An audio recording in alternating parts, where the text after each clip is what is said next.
ભાજપના વરિષ્ઠ નેતા અને પૂર્વ નાયબ વડાપ્રધાન લાલકૃષ્ણ અડવાણીને ભારત રત્ન પુરસ્કારથી સન્માનિત કરવામાં આવશે।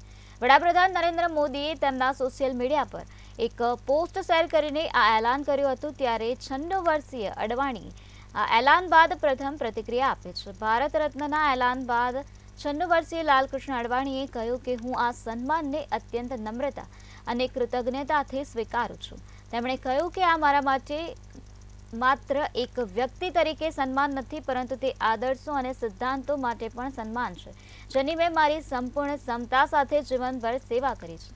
તેમણે કહ્યું કે આદર્શ વાક્ય ઇદમ ન મમ, આ જીવન મારું નથી, તે મારા રાષ્ટ્ર માટે છે, એ મને પ્રેરણા આપે છે। તેમણે કહ્યું કે આજે હું બે લોકોને કૃતજ્ઞતાપૂર્વક યાદ કરું છું, જેમની સાથે મેં કામ કર્યું છે। આ સાથે જ તેમણે આ સન્માન માટે રાષ્ટ્રપતિ દ્રૌપદી મુર્મુ અને પીએમ મોદીનો પણ આભાર વ્યક્ત કર્યો છે।